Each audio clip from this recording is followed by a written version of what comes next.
Bonjour à tous et bienvenue dans le magazine sur Radio Sensation. Aujourd'hui, nous allons parler de la première destination touristique de l'Essonne, le parc Winoland. Et pour en parler aujourd'hui avec nous, je reçois Steve Varinou. Bonjour. Bonjour Corentin. Merci d'être avec nous. Vous êtes le directeur de la communication du parc Winoland, Oui. qui s'appelait auparavant Babyland Amiland à Saint-Pierre-du-Perret. Alors l'année 2022 a été une année record pour le parc avec 230 000 visiteurs. Est-ce que vous vous attendiez à un tel chiffre ? Honnêtement, non, pas du tout. Parce qu'avant le Covid, on était à 210 000 visiteurs, c'était notre record. Évidemment, les 2 années Covid nous ont fait du mal, on ne va pas se mentir. Et on s'attendait à monter, aller à 220 000, mais 230 000, pas du tout. D'autant plus qu'on a fait 20 000 visiteurs, en fait, pratiquement sur les 2 semaines de la Toussaint. Donc, c'est-à-dire pour l'événement d'Halloween. On ne s'attendait pas à avoir autant de monde pour un événement comme celui-ci. Alors, être la première destination touristique du département, c'est déjà un beau succès. C'est important aussi, finalement, de devenir une marque en Essonne et de profiter de cette implantation locale et d'être vraiment la première destination touristique essonnienne. C'est important déjà, premièrement, pour le plaisir de nos visiteurs qui sont de plus en plus nombreux. Et effectivement, le fait d'avoir plus de visiteurs, ça veut dire plus d'investissement. Et donc pour des manèges plus sensationnels ou encore des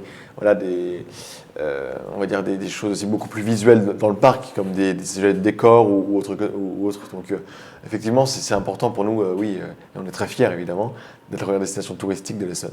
Alors justement, la saison 2023 va démarrer le 1er avril, le samedi, avec un gros changement d'abord. Ce nom, Winoland, avant c'était Babyland Amiland. Alors un changement de nom, c'est jamais anodin. Qu'est-ce qui se cache derrière cette décision ?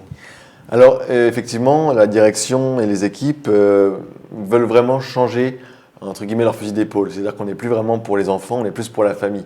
Et donc Babyland, il y avait une connotation vraiment de bébé, baby, donc ça collait plus vraiment avec notre vision de l'avenir. Ça pouvait aussi freiner un peu ceux qui voulaient par exemple venir pour des ados qui je vais pas aller dans un parc Babyland. Exactement, donc on s'est dit comment trouver un autre nom, et donc on s'est dit la mascotte s'appelle Wino. Et donc, dans les futures attractions qui viendront, elle vivra des aventures à droite, à gauche, à l'époque paléolithique, au western ou autre. Et donc, on a appelé ça du coup Winoland pour le monde de Wino. Alors, Wino est mis forcément en avant avec ce nouveau nom. Est-ce que vous pouvez nous présenter cette mascotte ? Alors, Wino, donc, c'est notre lapin, le lapin fétiche, qui vit du coup plein d'aventures avec sa copine aussi, parfois Winette, donc, qui est sa chérie, dont il est fou amoureux. Et donc, voilà, c'est vraiment le but de ce nouveau nom aussi, de cette renaissance, on va dire, du parc, de faire vivre du coup les aventures aux mascottes. Alors l'histoire du parc en tant que tel a démarré en 2008. Il fête donc cette année quasiment ses 15 ans. C'est ça. Quels sont les défis qui vous attendent maintenant pour justement ne pas se reposer sur ses lauriers, maintenant que vous êtes vous avez battu encore une fois ce record et que vous êtes devenu la première destination touristique de l'Essonne. Comment continuer et poursuivre cette dynamique ? Toujours plus de projets, tout simplement. En tout cas, l'équipe aime les projets, la direction aime les défis. Donc voilà, se surpasser nous-mêmes, en fait, c'est ça surtout, sans pour autant trop en faire. Parce qu'effectivement, c'est comme ça qu'on pourrait se casser la figure, et c'est vraiment pas le but. Nous, on veut juste faire plaisir à nos visiteurs. Et donc voilà, mais quand même se lancer des défis, justement pour qu'à chaque visite, ils disent « Ah oui, décidément, ça a encore évolué ».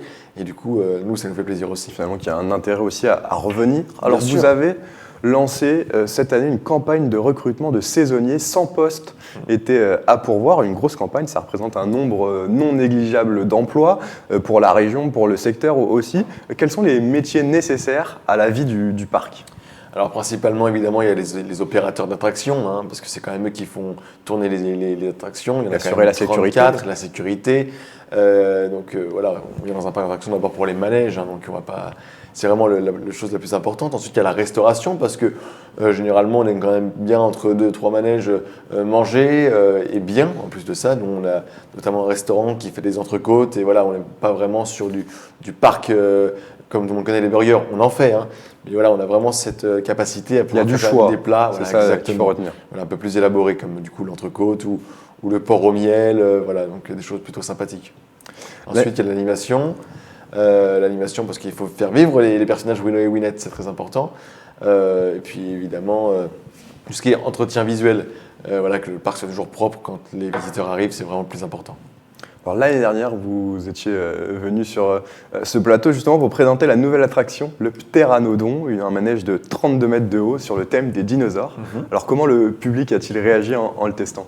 Alors on a malheureusement ouvert sur le tard l'attraction, on l'a ouvert au début août seulement parce que ensuite la guerre de l'Ukraine, etc., on a eu beaucoup de mal sur les chantiers à faire venir le matériel, mais les gens ont réagi, mais comme on l'espérait, même plus que ça, parce qu'ils étaient vraiment subjugués par un décor avec du béton projeté, les cascades, la musique qui est intégrée dans le manège. On monte et la musique monte avec nous, avec les synthés qui vont de plus en plus haut. En plus, on a fait ça avec Imagecore, qui ont quand même fait des musiques pour Walt Disney, qui ont fait des musiques des plus grands parcs du monde. Donc c'était vraiment pour nous une fierté, évidemment, de l'ouvrir. Et cette année, en plus, on améliore la file d'attente, puisqu'on a amélioré le laboratoire du professeur W, avec notamment un gros dinosaure qui sort du mur. Justement, je crois que vous le connaissez bien, professeur W d'ailleurs. C'est un personnage du parc, un scientifique qui recrée des dinosaures, c'est ça? Exactement, professeur W. En plus, voilà, c'est un petit monsieur qui a 80 ans maintenant, avec une belle moustache, voilà, qui ressemble un peu à Albert Einstein et qui effectivement cherche à faire revivre et à faire renaître les dinosaures. Et du coup, il a besoin de chaque visiteur pour tester sa nouvelle machine qui s'appelle exactement le Pteranodon. Alors cette thématisation du parc, elle est importante, c'est aussi, vous nous le disiez l'année dernière, une volonté des propriétaires. Alors Pâques, Halloween, c'est aussi important d'organiser des journées à thème, le 14 juillet aussi. Exactement, parce que comme vous l'avez dit tout à l'heure, c'est important de vouloir faire revenir aussi les visiteurs. Donc chaque animation, chaque événement, chaque thématisation nouvelle est prétexte effectivement à les fidéliser et à les faire revenir pour notre plus grand plaisir à nous et pour leur aussi évidemment. Alors cette année, il y a une nouveauté, si on en croit le flyer. Alors, est-ce que vous pouvez nous en dire un petit peu plus? Bien sûr, alors le Pteranodon reste entre guillemets une nouveauté cette année, puisqu'elle est ouverte vraiment de toute la saison. Mais on a sorti un nouveau spectacle du Circus City qui est sur la magie. Donc c'est la nouveauté de cette année, voilà, de la grande illusion. Donc si vous aimez le spectacle, c'est chez nous qu'il faut venir. Alors les spectacles justement, quels sont les genres de spectacles? Il y en a 2 par jour si j'ai bien suivi. Quels sont les genres de spectacles qui sont proposés? Alors toujours par la troupe du Circus City, c'est vraiment notre troupe de spectacle. C'est une famille formidable. Donc voilà, il y a d'abord à 14h30 un spectacle burlesque, donc avec le cirque tel qu'on le connaît traditionnel, le jonglage, le diabolo, les sketchs de clowns, les cerceaux aériens. Et puis du coup maintenant, en deuxième spectacle, la grande illusion avec la magie présentée toujours par la troupe du Circus City. Halloween, les dates sont déjà fixées. Exactement. Du 28 octobre au 5 novembre 2023. Ça a bien marché l'année dernière, ça risque de remarcher cette année? Avec la maison hantée notamment, et puis le personnage du Fossoyeur que j'avais sorti cette année, où là c'était vraiment assez compliqué de le jouer, de le tenir sur 9 jours, mais il a fallu, donc on l'a fait évidemment, parce que je voulais vraiment que les ados se retrouvent dans cette maison hantée, donc j'ai augmenté un peu le niveau.